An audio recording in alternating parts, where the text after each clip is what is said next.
առաջին նորությունները, շարունակում ենք թողարկումը եւ այս պահին ստուդիայում հյուրընկալել ենք տնտեսագետ Վիլեն Խաչատրյանին։ Բարև ձեզ, պարոն Խաչատրյան, շնորհակալություն մեզ հյուրընկալելու համար։ Արդեն ավարտվում է, 2016 թվականը եւ փորձենք ամփոփել 2016 թվականի տնտեսական ինչպիսի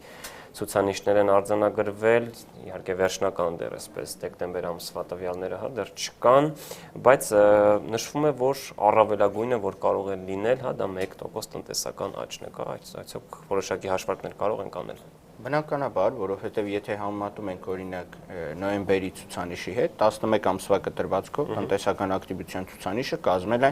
100.6% եւ բնականաբար աճի տեմպերը որոշակի առումով երբեմն դեկտեմբերին արագանում են, այն պարզ պատճառով, որ կա սպառողական բում, մարդիկ պատրաստվում են նոր տարուն, այսինքն վաճառքի ծավալների աճ եւ այլն, եւ դա կարող է հանգեցնել նաեւ 1%-անոց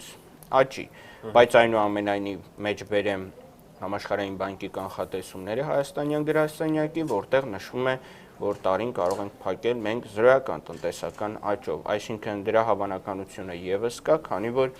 տնտեսական ակտիվության առումով տարին որոշակի առումով նպաստավոր չէ եւ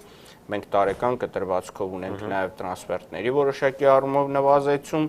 որը եւս մենք նկատելիորեն տեսնում ենք, որ իր ազդեցությունը թողնում նաեւ բնակչության, գնողունակության, օրինակ մեկ ցուցանիշ էլ բերեմ, միայն սպառողական գների ինդեքսի անկումը 11 ամիսների կտրվածքով կազմում է 1.4%, իսկ դա նշանակում է, որ մենք այս պայդրությամբ արդեն իսկ ունենք դեֆլյացիա, ոչ թե ինֆլյացիա, այսինքն մեր մոտ գները չեն աճում տնտեսության մեջ, սառեցման հիմնախնդիրները։ Մի կողմից դա լավ է, որ գները նվազել են, բայց մյուս կողմից էլ տնտեսագիտորեն եթե նայում ենք, դա ինչի մասին է խոսում։ Ասեք, այսպեսի հետաքրքիր արտահայտություն կա, ասում են ինֆլյացիա չի լինում միայն գերեզմաններում։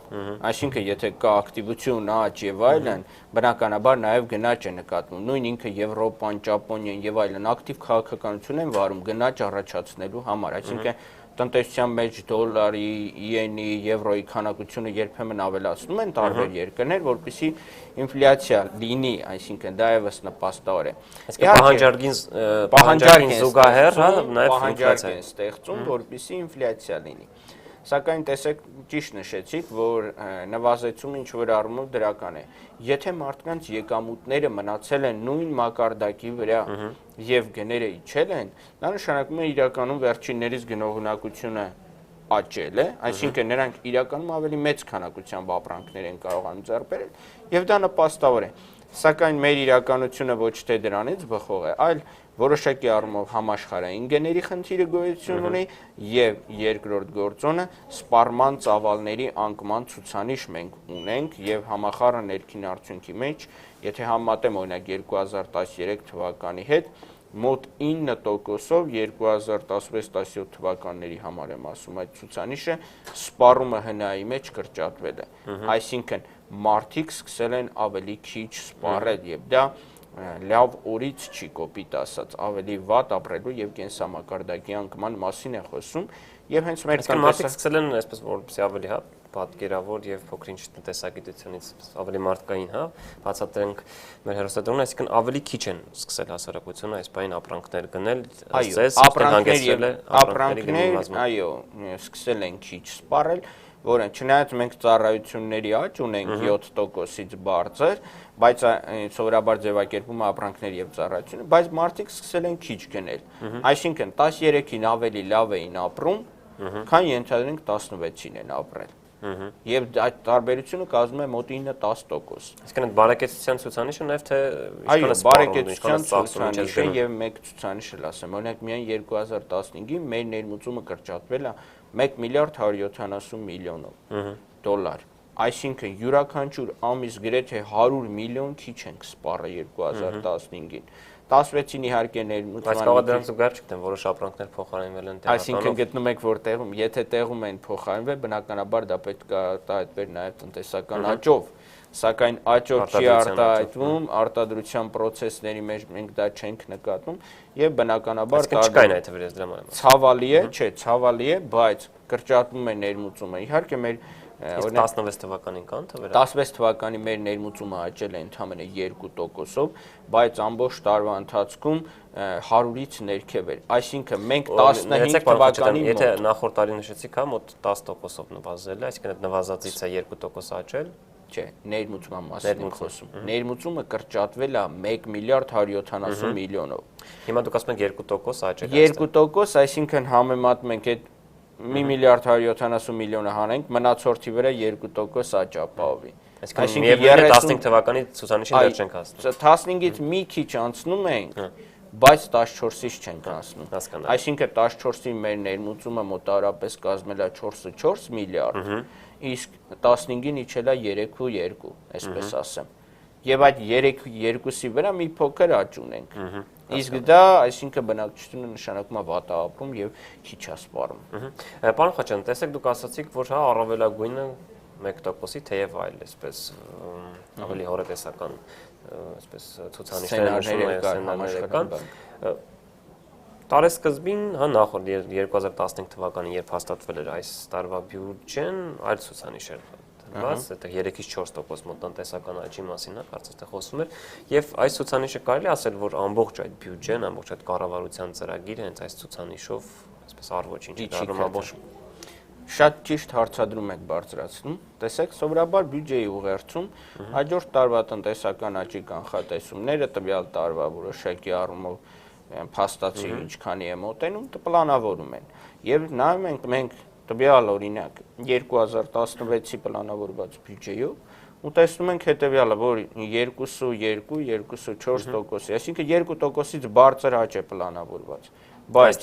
այս տարվա համար ինչ է ստացվում։ Մենք տարեկան ցուցանիշը արդեն իսկ չենք կատարում։ Հիմա հարց, եթե 2017-ի համար էլ պլանավորել են 3.2%, եթե 16-ը չեն կատարում, որը հիմքն է կազմում 17-ի, ինչպես են այն կատարելու։ Այսինքն խնդիրները առաջանում միանգամից, սկսած պարտքերի ցուցանիշից, աճ ապահովելուց եւ այլն, որովհետեւ միայն նայեք յուրաքանչյուր այս 1%-ը 16 միլիարդ դրամ է, չէ՞, կարծես թե շատ է։ $100 միլիոն։ Մեր հնան 10 միլիարդից մի քիչ ավել, 10.5 միլիարդ է, այսինքն այդ 1% տնտեսական աճը $100 միլիոն է, այսինքն նման անկման պարագայում նշանակում է $100 միլիոն միայն աճի արդյունքում ենք մենք ունենում խնդիր, իսկ դա եւ բյուջետային 1%-ի հաշվարկով ասած 1%-ը $100 միլիոն է, այսինքն եթե 3%-ը 300-ից 350 միլիոն միջինում էլի, այսպես ձևակերպել։ Դա բյուջեի մոտ 10%-ն է փաստորեն գալիս։ Բնականաբար, եւ տեսեք ինչ խնդիր է առաջանում, որ մենք օրինակ վերցնում ենք ավելի շատ պարտք, քան մեր աճն է։ Օրինակ, եթե 1% պետք է աճի, դա նշանակում է մոտ 100 միլիոն պետք է աճի, 100-ից մի քիչ ավել լավ։ Իսկ պարտքը վերցրել ենք օրինակ 800 միլիոն ամբողջ տարվա կտրվածքով, այսինքն եւ սա նշանակում է, որ 8 անգամ օրինակ, եթե մեկը $800 աճ է ապահովել, այդ տվյալ տարին $8000 էլ պարտ կարեն։ Կարելի է համարել, որ նա աճ է ունեցել։ Ես կարծում եմ, որ ոչ։ Պարոն Խաչյան, տեսեք, այսինքն ստացվում է, որ եթե 3.2% են նախատեսվել 2017 թվականի համար, հաշվի առնելով այս տարվա ցուցանիշը 2017-ին պետք է նախատեսվածից մոտ կրկնակի անգամ ավել լինի, հա, որ կա այդ ծախսերը կարողանան փակել։ Ոչ թե թեկուզ ապահովեն իրանք 3.2%-ը, դրական կլինի, բայց այնուամենայնիվ հիմքը դառնում է, որ քիչ է, այսինքն այս տարի պետք է փակեն կոպիտ ասած նաև հաջորդ տարվա միջոցով կուտակած պարտքը։ Այս տարվա պարտքը պիտի փակեն հաջորդ տարվա կուտակած միջոցների հաշվին, այսինքն ոնց որ կրկնակի խնդիր է անում, որ լուծեն 16-ի կուտակած պարտք եւ 17-ի կոպիտ ասած պլանային ցուցանիշի կատարում։ Շատ է, պարոն Խաչյան, տեսեք, դուք նշում եք, որ այդ 1%-ը մոտ $100 միլիոնից էլ ավել գումար է եւ եթե հաշվենք, որ կփակենք առավելագույնը, այսպես 1% աճով, կնշանակի, որ մոտ եթե նախատեսել են 2.5 ասացիք, այսինքն մոտ 150-ից 170 միլիոն դոլարի պակաս կլինի։ Բայց չէ՞ որ բյուջեն հենց ներկայացնելուց կառավարությունը ցուցակում եւ այդ գումարների վրա էր որոշակի բնականաբար դե կոպիտ ասած խաղադրույք կատարել, որին որոշակի գործառույթներ պետք է իրականացնել։ Ինչի կհանգեցնի նավես տնտեսականը։ Դա կկատարի, այսպես ասած, բացասական ֆունկցիա, ոչ ծառայություն կոպիտ ասած, եւ 2017 թվականի բյուջեն կատարելու տնտեսական աճ ապահովելու հիմքերը պետք է վերանայել։ պետք է վերանայել, այսինքն աճի ցուցանիշը պետք է իջեցնեն։ Տեսնելու են, որ հարկային եկամուտները չեն 16 թվականի մասով, այսինքն 16-ի վատը տեղափոխվում է դեպի նկատի ունեմ 16 թվականի աճը, այդ ցուցանիշը հենց 16 թվականով չի հաշվարկվում, որ ինչի վրա պետք է ծախսվեր։ Նաև դա 16-ին է հաշվարկվում է եւ բնականաբար հիմքը հանդիսանում նաև 17-ի համար։ Այսինքն 16-ի ծախսերը երբ որ չեն կարողանում, դա պատճառը նաև որ բյուջետային վարկեր են վերցնում, պետական պարտքն են ավելացնում, այսինքն դրանք խնդիրներ են ստեղծում նաև կոնկրետ 16 թվականի բյուջեի կատարման տեսանկյունից։ Միայն բյուջեի կատարման առումով 60 միլիարդ դրամ ավել են նախատեսում, որ պետք է միջոցներ ներգրավեն, որպեսզի բյուջեի պակասուրդը կարողանան ֆինանսավորել, այսինքն այսպիսի բացասական միտումներ էլ կան։ 10 ամսվա ցուցանիշը ունենք, որ տարեկան ցուցանիշը գերազանցել են։ Նախատեսել էին, որ 190 միլիարդ դրամի բյուջեի դեֆիցիտ պետք է ունենան, 10 ամսում ունեն 193 միլիարդանոց դեֆիցիտ։ Դեռ ավելին, այս 2 ամսում էլ մոտավորապես 60 միլիարդ են ավելացնելու եւ տարեկան բյուջեի պակասուրդը կկազմի մոտ 250 միլիարդ դրամ։ Այսինքն չկարողանալով լրացնել այդ եկամտային մասով, տնտեսական աճի հաշվին եւ այլն, ստիպված են լինում կոնկրետ ներգրավել պարտքեր։ Տեսեք, վերջերս, հա, այսպես երբ այդ ցուցանիշների մասին խոսվեց, հա, Համաշխարհային բանկի եւ IMF-ի կողմից անմիջապես ազգային ժողովը այսպես շատերի համար հնարավոր է անսպասելի արտահերթ նիստ անցկացրեց եւ 3 վարկային համաձայնագիր միանգամից կնքվեց։ Պատգամավորները նշում էին, որ սա հենց այսպես իրենց բառերով մեջ բերեն պարտքով նոր տարի անելու համար, այսինքն տարին գոնե այսպես սահմանված չափով փակելու համար է։ Այդ վարկերի մեջ էլ էր նշվում, ասեմ, որ բյուջետային ծախսեր է փակում, այսինքն իսկապես եկող տարեսկզբին կրկին նոր վար, եթե տնտեսական այսպես աճը նշում եք, որ առավելագույնը 1%, այսինքն 2017 թվականի սկզբին կրկին պետք է ականատեսնենք նոր վարկերի, նոր պարտքերի չկիրառական միջոցներ։ Բնականաբար, տեսեք, այլ տարբերակով չեն կարողանա փակել նույն այդ թոշակները աշխատավարձերը։ Տնտեսական աճն է։ Այսինքն, եթե հաշվի առնենք, որ 2 ամսում չի կարող այդպես, հա, բնականաբար չեն կարողանալու։ Դեռ ավելին կանդրադառնամ նաև 2017 թվականի ռիսկերին։ Նշեմ հետևյալը, որ որպեսզի կոնկրետ կարողանան այդ պարտքերը փակեն, անհրաժեշտ է մի քանի աղբյուրներ, օրինակ ներդրումները պետք է աճի, տնտեսական աճը բարձր լինի,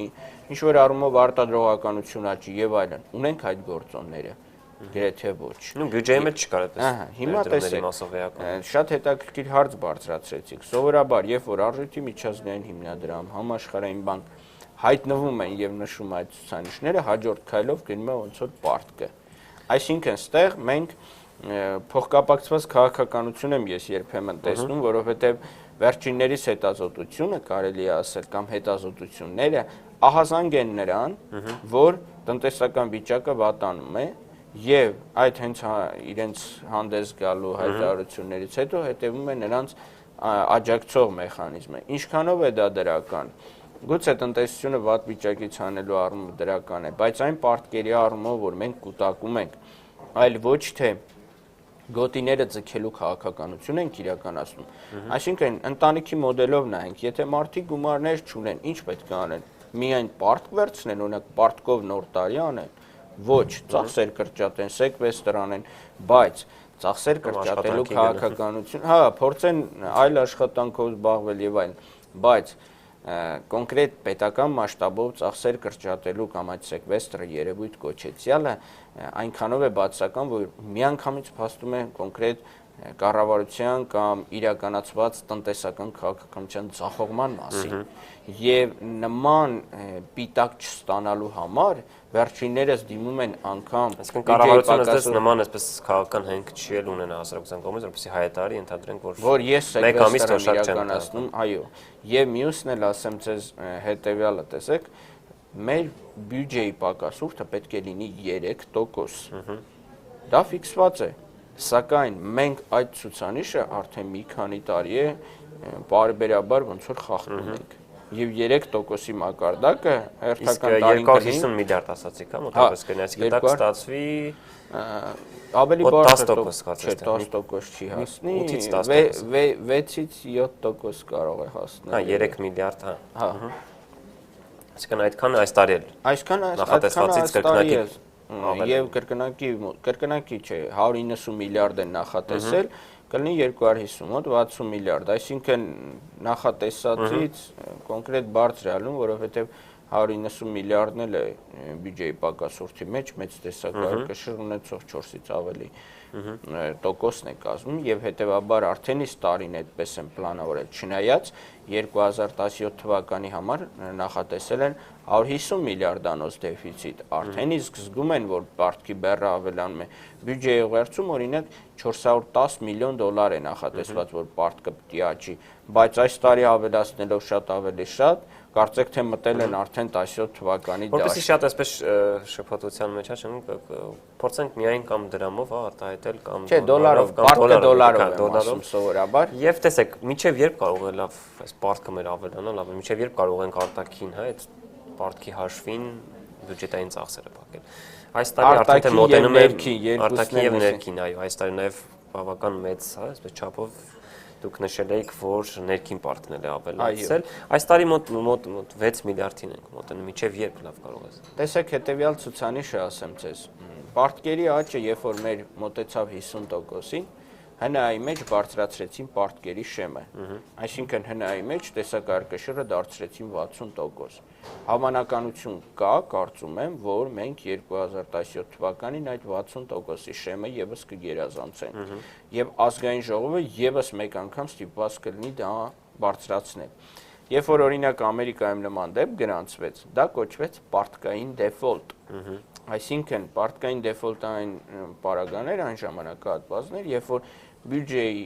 այսպես ասած, ծախսերը եւ ընդհանրապես պարտքերը ֆինանսավորելու տեսանկյունից գերազանցեցին վերջիններս 100%-ի սահմանագիծը։ Ամերիկայի օրինակով բերեմ, շատ հետաքրքիր համադրություն կլինի։ Իհարկե Թրամփից հետո ասում են, որ 20 տրիլիոնը ես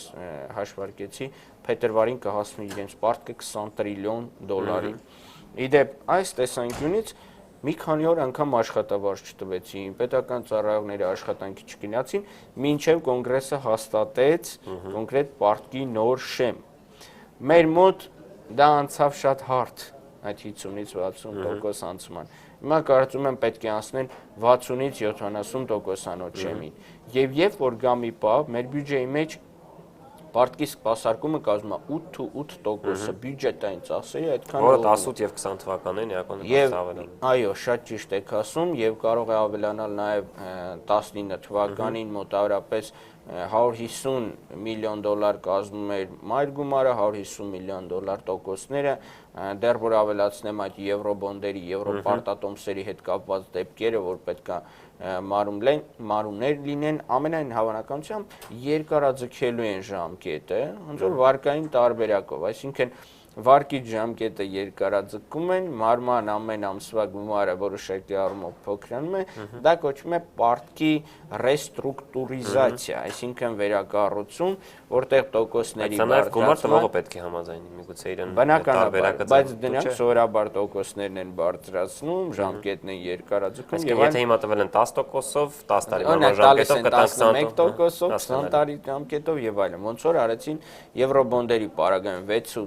6.5% էր, դարձրեցին 7.5%, մի քիչ էլ ավելացրեցին։ Այդ նույն տրամաբանությունը աշխատելու է նաև պարտքերի հետագա ընթացքի։ Ես մի հատ այսպիսի ձևակերպում էի տվել անցած տարի, որ անսահմանության ձգտող պարտքերի մոդել ենք մենք դնում եւ մի տարի է անցել ոչինչ չի փոխվել գրեթե այդ իրականությունից, այսինքն մենք կրկին շարունակում ենք պարտքերի ավելացման մոդելով։ Մեկ ցուցանիշ էլ ավելացնեմ, կա համախառն ազգային պարտք հասկացություն, որտեղ մտնում է նաև կազմակերպությունների պարտքը։ Այդ ցուցանիշով մենք գերազանցել ենք 9 միլիարդ դոլարի սահմանագիծը, այսինքն պետությունը պարտք է հասկացան, կազմակերպություններն էլ իրենց հերթին են պարտք եւ դա մեր մասնավոր կազմակերպություն։ Այո, մասնավոր կազմակերպություններ, բանկեր, տարբեր ներդրումային ընկերություններ եւ այլն։ Հասկանում ում են պարտք այդ հին։ Տարբեր միջազգային կազմակերպությունների են պարտք, տարբեր իրենց համագործակից այլ կազմակերպություններ եւ այլն։ Այսինքն դա համախառն ազգային պարտք հասկացությունն է, որտեղ ասեցի մտնում են կազմակերպություններ, պետական պարտք եւ ներքին պարտք։ Սրա եւս մի լուրջ բաղադրիչ է։ Ներքին պարտքին տեսեք դուք անդրադարձակ, ասեմ, միայն 10 ամսվա կտրվածքով ներքին պարտքն աճել է 300 միլիոն դոլարով։ Նման դեպք մենք չենք ունեցել։ Մեր ներքին պարտքը 1 միլիարդ դոլարի ներքին պարտք ասելով բացենք, այսինքն ինչ է դա նշանակում, որտեղից է գոյանում։ Սովորաբար դա գոյանում է, այսպես ասած, կենտրոնական բանկի եւ ֆինանսների նախարարության կողմից թողարկելով պետական կարճաժամկետ, միջինաժամկետ եւ երկարաժամկետ պարտատոմսեր։ Այդ պարտատոմսերից, իդեպ նշեմ եւս մեկ ցուցանիշ, 10 ամսվա կտրվածքով 138 միլիարդ դրամի ձեռք են բերել միայն բանկային հատվածի կողմից, բանկային հատվածի կազմակերպությունները։ Այսինքն մեր բյուջեի պակասորդի ֆինանսավորման մեջ բանկային հատվածն ունի էական ազդեցություն։ Ինչ է ստացվում, որ բանկերը պետությունից առնում են պարտատոմս, պետությունը ստիպված բանկերին սկսում է 10, 12, անգամ երբեմն ամիսներ կա, իհարկե պահանջի է տոկոսները ձեռում, ինչը 14-15% տոկոսներ վճարել, նրանց գնաց պարտատոմսերի դիմաց։ Պետությունը գնում է բանկից, այսպես կոպիտես տոկոսով փող է վերցնում։ Այո, շատ ճիշտ եք ասում, բայց ինչ է ստացվում։ Բանկը վերցնում է մասնավոր անձանցից, իրավաբանական անձանցից եւ այլն պետությունից գնում պարտատոմս։ Եվ իհարկե կարող են այսպես ասած մասնավորները իրավաբանական անձիկ շրջանցել բանկերին եւ միանգամից իրենց միջոցները ուղղել պարտատոմսերի։ Երբեմն նման հայտարարություններ են լինում, այո, հայտարարություններ պարտատոմսեր, բայց շատ դեպքերում մարդիկ նախընտրում են դնել ավանդ եւ նման ֆինանսական բարձր գրիչներ։ Ավելի շատ վստահում են մասնավորին, քան պետությանը։ Կարծում եմ ավելի շատ ֆինանսական գրագիտության խնդիր է այստեղ, որ չեմ պատկերացնում այդ սխեմաները ինչպես կարելի է առնչվել պետական պարտատոմսերի հետ եւ այլն, շրջանցում են այդ մեխանիզմը եւ տալիս են բանկերին, բանկերը այդ ռիսկը վերցնում են իրենց վրա որոշակի առումով եւ պետությունից գնում։ Կար նաեւ 2000-ականներին այդպիսի խնդիր, այդ միտումը հազիվ հաղթահարեցին, բայց հիմա կարելի ասել վերականգնել։ Հիմա այդ ներքին պարտքը որքան է, պարոն Խաչատրյան, այսինքն պետությունը ներքին բանկերի 1 միլիարդ 10 ամսվա ցուցանիշը կա 63 միլիոն դոլար։ Սա այն տարին է, որ մենք 1 միլիարդանոց սահմանագիծը երբեք այդքան ներքին պարտ չենք ունեցել։ Եղել է տարվա սկզբին 761 միլիոն ԱՄՆ դոլար։ Մենք նման ներքին պարտ չենք ունեցել, այսինքն սա նաև ես այսպիսի ձևակերպում էի տվել։ Ներքին պարտքերի հաշվին տնտեսական աճ ապահովող տարի ենք ունեցել, որովհետև այդ 10 ամսվա ցուցանիշը երբ որ կար դերևս, այսինքն այս վերջի 2-3 վարկերը չներառած, այդ ժամանակահատվածում մենք ավելի շատ ներքին պարտք էինք վերցրել, մոտարապես 530 միլիոն դոլար էր աճել, որից 300 միլիոնը ներքին են, 230-ը արտաքին։ Իսկ հիմա ավելացավ նաև մյուս բաղադրիչները եւ մենք ընդհանուր մոտեցանք տարեկան կտրվածքով մոտ 800 միլիոն դոլար ավելացրած պետական ընդհանուր, այսինքն արտաքին եւ ներքին պարտքերը միասին վերցրած ցուցանիշին։ Պարոն Խաչատրյան, իսկ միգուցե իրավիճակը իսկապես այդքան էլ մտահոգիչ չէ։ Ինչու եմ սա հարցում, տեսեք, հանրապետական կուսակցությունը, որն այսօր իշխանության է, չի պատրաստվում հեռանալ։ Այսինքն արդեն հայտարարում են, որ առաջիկա այսպես քաղաքական կյանքում 5 տարիների համար իրենք գնալու են ընտրության, իրենք ցկտելու են կրկին մեծամասնության։ Այս դեպքում եթե դուք նշում եք, որ սա շատ վտանգավոր է եւ հենց իրենք էլ լինելու են այդ քաղաքական պատասխանատուն, չեն գիտակցում, որ այսքան պարտքեր ներգրավելը մի օր այսպես կոպիտ ասած պայթելու է այդ փուչիկը։ Բնականաբար պայթելու վտանգը գոյություն ունի, շատ ճիշտ եք նշում։ Սովորաբար այսպիսի մի հատ դրամաբանություն ժամանակավոր չեն, որ վերցնեն, այսինքն իրենց պաշտոնական տարին այսպես փակելու համար պարտքեր վերցնեն, հետո հանձնեն իշխանությունը։ Իրենք էլ հենց նշում են, որ իրենք են մնալու, այսինքն իրենք էլ պատասխանատու են լինելու, լավ, եթե դուք ասում եք, որ այսքան պարտք վերցնելը վտանգավոր է։ Սովորաբար հենց դրամաբանությունը նա է, որ կարծում եմ վերջիններիս մոտ կարող է նաև երկարաժամկետ տնտեսության հեռանկարներով մտահոգ չլինելու հանգամանքը ստիպի նման քաղաքականություն վարել, որովհետև վաղ թե ուշ գուցե այդ պոստերը նրանք լքեն։ Սովորաբար աշխարհում այսպիսի տրամաբանություն գոյություն ունի։ Եթե որևէ կուսակցություն, իշխող կուսակցություն տնտեսական ցուցանիշների առումով ունենում է լուրջ բաց թողումներ, տնտեսական ցածր աճ, կուտակած պարտքեր եւ այլն, սովորաբար տեղի ունենում քաղաքակիրթ երկրներում իշխանության փոփոխություն։ Մեր նման երկրներում գրեթե այդ տրամաբանությունը չի պահպանվում։ Այսինքն եթե հիմա այս տարի 1%-ով փակեն, պետք է որ դա կառավարությունը բացասական թե որ նոր է եկել։ Չէ, բացասական է։ Նույն տրամաբանությամբ կարող ենք նայել նաև 2008-9 թվականներին, երբ որ 14.1% մինուս անկում ունեցանք 2009-ին, բայց ինչ է ստացվում, այդ անկումները իշխանության վերարտադրության նորից անցնելու համակարգի վրա էական ազդեցություն չեն թողնում։ Իհարկե սրանք քաղաքական հարցեր են, կարող ենք նայել ընտրական համակարգի խնդիրների մեջ դիտարկենք եւ այլն, բայց այնուամենայնիվ կարծում եմ սա լուրջ ցուցանիշ է հանդիսանում նաեւ որ ազգաբնակչությունը արձագանքի նաեւ տեղի ունեցող փոփոխություններին։ Ինչ վերաբերում է կոնկրետ այն նշանակությանը, որ վերջիններս արդյոք չեն մտածում, որ մի օր կարող է այդ բեռը մնալ։ Կարծում եմ խախտված է մեր մոտ մի սկզբունք, որը հայտնի է որպես սերունդների համերաշխության սկզբունք։ Սերունդների համերաշխության սկզբունքը հանքերի առումով չի պահպանվում, պարտքեր վերցնելու առումով, եւ մենք մտել ենք մի կարելի ասել սերնդի մեջ, որը ավելի վատ է ապրելու, քան իր նախորդները։ Սա շատ բացասական է։ Սերունդների համերաշխության սկզբունքը հենց դա է, որ նախորդ սերունդը չի սպառում եկող ապագա սերունդի ռեսուրսները, բայց մեր երկրում նման տրամաբանություն կա։ Մենք նայեք, տեսեք 2008-ին մեր պարտքը կազմել է 1.5 միլիարդ դոլար։ Այժմ 4.5 միլիարդանոց այդ աճը, որը ընդամենը, այսպես ասած, 8 տարվա ցուցանիշ է, ինչպիսի բեռ է դրվում հասարակության մի ամբողջ շերտի վրա եւ այդ մարդիկ, ովքեր աշխատավարձ են ստանում կոպիտ ասած, պետք է իրենց եկամուտների հաշվին փորձեն վճարել նաեւ այդ պարտքերը։ Բնականաբար այստեղ կարծում եմ եկել ենք, վերցնում ենք եւ հետո թե ինչ կլինի մեզնից հետո թեկուզ ջրհեղեղ սկզբունքը կարող է գործել, բայց դա կարծում եմ արդարացված։ Չէ, ես դրա համար նշեցի, տեսեք, եթե 2018-20 թվականներն են, այսպես երկարաձգեն, կարծում եմ կերկարաձգեն, ռեստրուկտուրիզացիա կանեն, կտեղափոխեն հաջորդ սերունդների վրա եւ դա կոնկրետ, այսպես ասած, անվերջանալի process-ի է նման, այնպես չէ որ ենթադրենք անհատ կամ անձ վարկառուի մոդելով է, որ նա ենթադրենք մահացավ, նրա տեղը սերունդները ոնց պետք է այդ գումարը փակեն, ոչ, պետության պարագայում դա հնարավոր է։ Ամերիկայի օրինակն եմ բերելու, Պոլ Սամվելսոնի միտքը ասում էր, եթե հանկարծ պարտքի շեմը մենք չֆիքսենք, աշխարհի բոլոր անտառները չեն հերիքի եւ այդքան կտպեն եւ պարտ կվերցնեն, այսինքն մենք նման հնարավորություն չունենք, մենք պետք է որոշակի պահի կանգ առնենք։ Բայց տեսեք, նույն այդ միջազգային կազմակերպությունները, եթե այդպես ռիսկային է, իրենք ինչու են տրամադրում գումար։ Դա կարող եմ ձևակերպել կոնսպիրոլոգիայի կամ դավադրությունների տեսության մոդելով, իհարկե շատերը դա չեն պատկերացնի գուցե։ Անկամ եթե դա դավադրություն է, եթե ես իմանամ, որ 100 միլիոն տալու եմ Հայաստան Հանրապետությանը եւ դա չեմ կարողանալու հետ վերադարձնել։ Ոչ թե հետ վերադարձնելու խնդիրն է, այլ ազդեցության խնդիր է։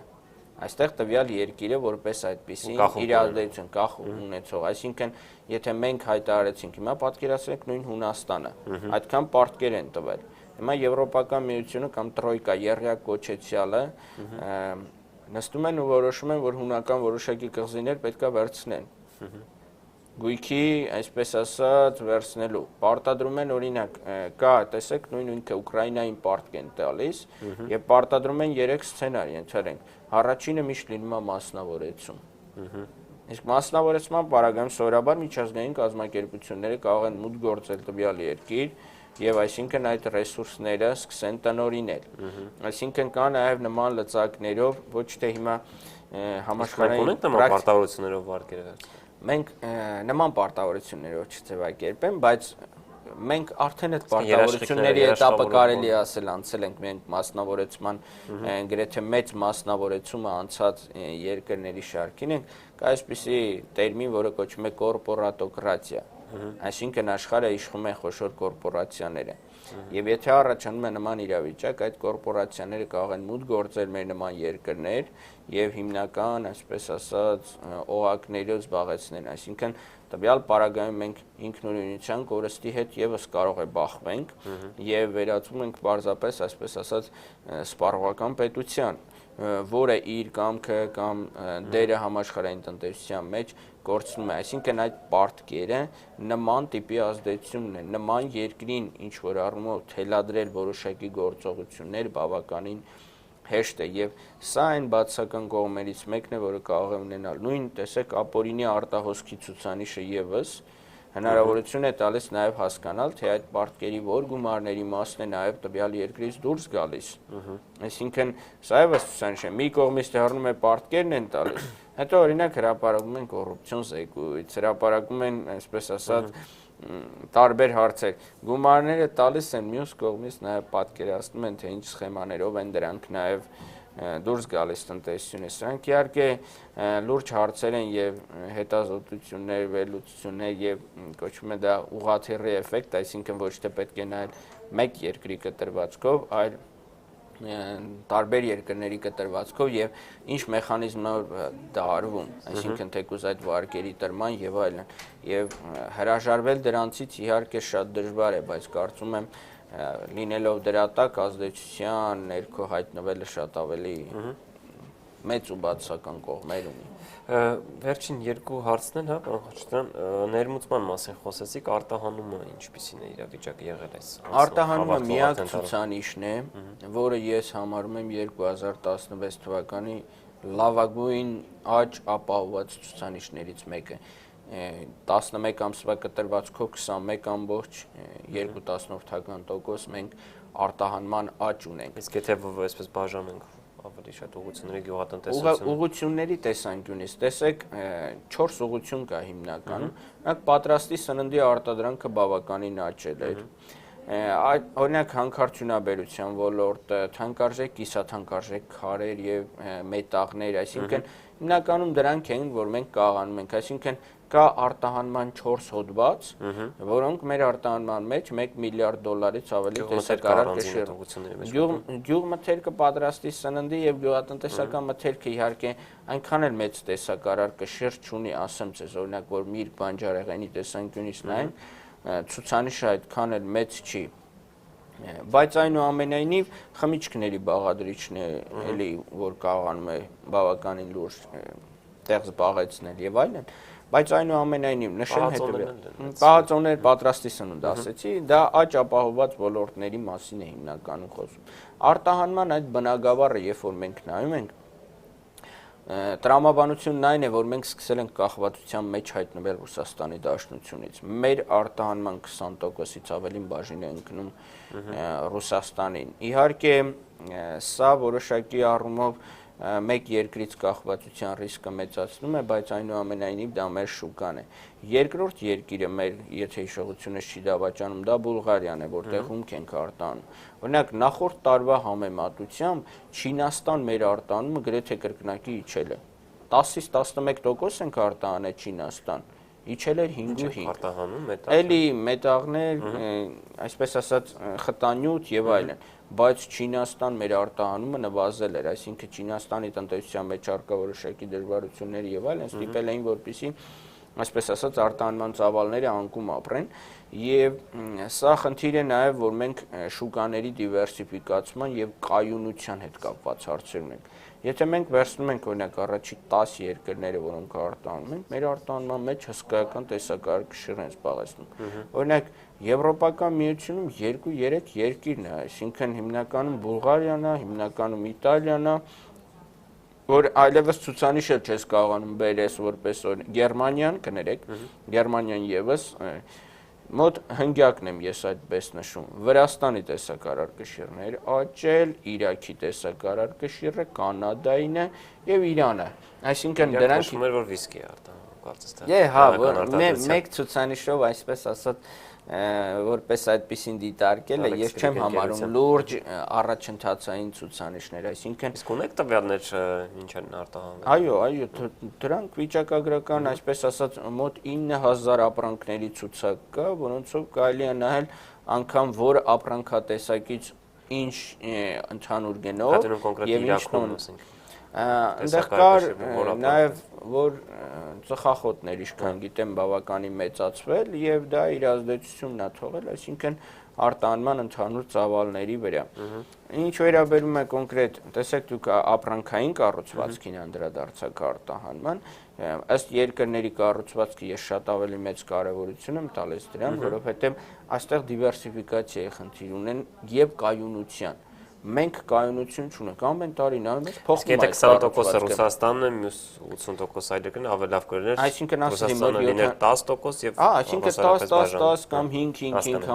հավասարաչափ, որովհետեւ նայեք մենք նայում ենք Ռուսաստանում պատժամիջոցները եւս 6 ամիս երկարաձգեցին, Ամերիկայի Միացյալ Նահանգները պատժամիջոցները խստացրեց Ռուսաստանի դեմ, հետեւաբար Ռուսաստանի տնտեսական անկման հետևանքը միանգամից անդրադարձատեղ ունեն։ Իսկ մեր ռիսկերն էլ քիչ կլինեն, եթե 20-ի փոխարեն մեր տեսակարարությունները 10%, այնտեղ նվազումը կարող լիներ 2%, այդ 2% այլ տեղով։ Հիմա տեսեք նույն առումով 30% մենք ներմուծում ենք Ռուսաստանից։ Սա էլ 30%-ով կախված ենք ռուսական ներմուծումից, այսինքն այստեղ ավելի մեծ ոչ դիվերսիֆիկացված, այսինքն 25%-ով մենք ապրանքաշրջանառության արտաքին առևտրաշրջանառության առումով կախված ենք ռուսական տնտեսությունից։ Սա այսպիսի տեսություն կա տնտեսության մեջ, կոչվում է կախվածությունների տեսություն, այսինքն որ զարգացող երկրները կախված են զարգացած երկրներից, ինչքանով է դրա տեսակարգը։ Տեսեք, տրանսֆերտի առումով կախված ենք, արտահանման առումով կախված ենք, ներմուծման առումով կախված ենք, անվտանգության առումով կախված ենք, դրանք, այսինքն մենք դիվերսիֆիկացիայի խնդիր ունենք, որի մասին մենք չենք մտածում շատ դեպքերում, այլ ընդհակառակը չդիվերսիֆիկացվածության տեսակարգը կամ բաղադրիչն ենք մեծացնում։ Շատ բարի, եւ վերջին հարցը սա որպես ամփոփում 2016 թվականը տնտեսական այսպես մասով ինչպեսի տարի գնահատեք, լավ, բավարար, վատ։ Կգնահատեմ դեֆլյացիոն պարտքերի հաշվին աճ ապահովված տարի, որոշակի աճ, էլի, եթե դա կարելի է։ Այսինքն որոշակի վատի մեջ տեղալ։ Բնականաբար հետընթացի ժամանակահատված եմ ես դա դիտարկում, չեմ կարող ասել, որ դա լուրջ տնտեսական ձեռքբերումների տարի է եղել, հատկապես որ այդ աճը 90%-ը իր վրա չի զգում, դեռ ավելին առկա են լինելու նաև ռիսկեր 2017-ին, փորձեմ նաև կանխատեսումների բլոկ տալ, որովհետև մարտ-ապրիլ ամիսները ընտրությունների ֆինանսավորման արդյունքում կարող է որոշակի աճ ապահովել, այնուհետև տեղի ունենալու կառավարման ձևի փոփոխություն, որը երկրի համար սովորաբար քաղաքական եւ կառավարման, այսպես ասած, ռիսկային իրավիճակ է ստեղծելու մոտ 40 օր մինչև ծրագիր հաստատեն, մարմինների տարբեր ղեկավարներ փոխեն եւ այլն, հասնելու ենք մինչև ամառ, 2 ամիս գուցե, այսպես ասած, ինչ որ կայունություն հետո արձակուրդ, այսինքն մենք սեպտեմբերից հետո ենք միայն ունենալու տնտեսական զարգացման հիմք, այսինքն 2016 թվականը, որը մեր համար թույլ տնտեսական ցուցանիշներով տարի էր, նաև վտանգներով է մեզ ստիպում, որպեսզի մենք դիմավորենք 17 թվականը, որտեղ մեզ սպասվում են շատ ավելի վայրիվերումներով ժամանակաշրջան կամ իրադարձություններ։ Շնորհակալություն պարոն Խաչատրյան, հետաքրքիր զրույցի համար։ Հիշեցնեմ, մենք զրուցում էինք տնտեսագետ Վիլեն Խաչատրյանի հետ եւ